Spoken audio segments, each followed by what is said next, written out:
Hello সবাইকে, আশা করি সবাই ভালো আছেন। বন্ধুরা সবাইকে স্বাগতম নতুন একটা ভিডিওতে। আমি এখন আছি বরিশালের বিখ্যাত গুটিয়া মসজিদ ঘুরে দেখবো।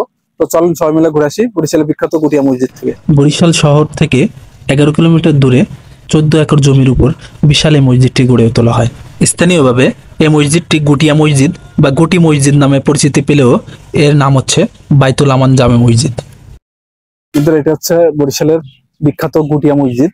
শুধু বরিশালের না, আমাদের বাংলাদেশের দৃষ্টিনন্দন যেগুলো মসজিদ আছে, তো তার ভিতরে এই বরিশালের এই গুটিয়া মসজিদটা অন্যতম। বন্ধুরা, আমরা গুটিয়া মসজিদে ঢোকার আগে সাইডে দেখে আসবো। সাইডে অনেক সুন্দর দৃশ্য আছে, এখানে গাছগাছালি ভরা, এবং পিছনে পরিবেশটা যেগুলো আপনি দেখছেন কত সুন্দর করে। এটা হচ্ছে গুটিয়া মসজিদের ঈদগাহ কমপ্লেক্স। এই যে এই জায়গাটাই মনে হয় নামাজের জন্য। ও, গুটিয়া মসজিদে আসলে এই দৃশ্যটা দেখা যায়। গুটিয়া মসজিদে আসলে রাজহাঁসের এই অপরূপ দৃশ্য দেখতে কখনো মিস করবেন না। বন্ধুরা, আমার পিছনে যেটা দেখছেন এটা হচ্ছে গুটিয়া মসজিদের সাথেই হচ্ছে আপনার একটি মাদ্রাসা এতিমখানা। তার ঠিক পাশে হচ্ছে গুটিয়া মসজিদ। তো চলেন আমরা গুটিয়া মসজিদ থেকে ঘুরে আসি। এইখানে অনেক দর্শনার্থী আসেন প্রতিদিনই। এটা হচ্ছে পানির ফোয়ারা বিশিষ্ট। এটা এখন যদিও শুকনো না, দুই পাশেই পানির ফোয়ারা বিশিষ্ট। এটা হচ্ছে বিখ্যাত গুটিয়া মসজিদের গেট। পাশে একটা অংশ, এইদিকেও একটা অংশ আছে। 2003 সালের 16 ডিসেম্বর গুটিয়া ইউনিয়নের এস শরফুদ্দিন আহমেদ সন্টু গুটিয়া বাইতুল আমান জামে মসজিদ এবং ঈদগাহ কমপ্লেক্সের নির্মাণ কাজ শুরু করে। 2006 সালে এর নির্মাণ কাজ শেষ হয়। গুটিয়া মসজিদ কমপ্লেক্সের ভিতরে রয়েছে একটি মসজিদ, সুদৃশ্য মিনার, 20,000 লোকের ধারণ ক্ষমতা সম্পন্ন ঈদগাহ ময়দান, একটি ডাক বাংলো, এতিমখানা, গাড়ি পার্কিং, পুকুর ও ফুলের বাগান। মসজিদটি নির্মাণে খরচ হয়েছে প্রায় 21 কোটি টাকা এবং মসজিদটিতে ইউরোপ, এশিয়া এবং মধ্যপ্রাচ্যের নামকরা মসজিদের ছাপ লক্ষ্য করা যায়। দেখেন এখানে কারুকার্যগুলো কত সুন্দর করে করা। এই মসজিদের বিশেষত্ব,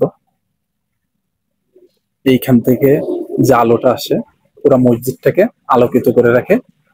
এই গম্বুজের নিচ দিয়ে যে আলো আসার জায়গা বা আলো আসার যে ব্যবস্থা, সুব্যবস্থা, এই ব্যবস্থাটাই পুরো মসজিদটাকে আলোকিত করে রাখে।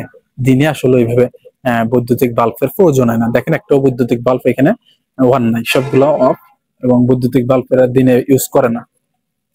নর্মালি এখানে দেখেন বৈদ্যুতিক বাল্ব আসলে ইউজ করে না, শুধু এই আলোয় আলোকিত হয়ে যায়। বন্ধুরা, বাংলাদেশের যেগুলো দর্শনীয় মসজিদ আছে তার ভিতরে বরিশালের এই গুটিয়া মসজিদটা অন্যতম। দেখেন বরিশালের গুটিয়া মসজিদের যে সৌন্দর্য, তা আসলে দর্শনার্থীদের এবং এইখানে যারা নামাজের জন্য আসেন তাদের মন কাড়ার মতো একটা দৃশ্য। এইখানের পুরোটা আপনারা দেখলে বুঝবেন যে এখানে কত সুন্দর করে মসজিদটা তৈরি করা হয়েছে, এবং এর কারুকার্যগুলো খুবই ইউনিক। কারণ হচ্ছে আপনি এই মসজিদের দিনে কখনো আপনার বৈদ্যুতিক বাল্বের প্রয়োজন হবে না। সূর্যের আলোয় এখানে একদম প্রাকৃতিক ভাবে আলো পেয়ে যাবেন। সেই জন্য আসলে এই মসজিদটা বিখ্যাত। এই মসজিদটার কারুকার্য এবং এর বিশালতা, এবং আমরা যদি এর গুলো দেখি তখনকার সময়, দেখেন 5টা দরজা এখানে দেওয়া আছে, বাট অনেক বড় এই দরজাগুলো, যা আসলে অন্যান্য মসজিদে খুব কম দেখা যায়।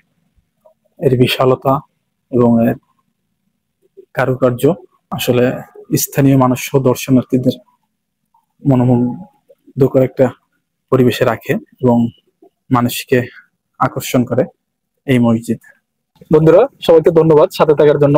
আজকের মতো বিদায় নিচ্ছি বরিশালের বিখ্যাত গুটিয়া মসজিদ থেকে। আবার অন্য কোনো ভিডিওতে দেখা হবে। সে পর্যন্ত সবাই ভালো থাকবেন, সুস্থ থাকবেন। টাটা।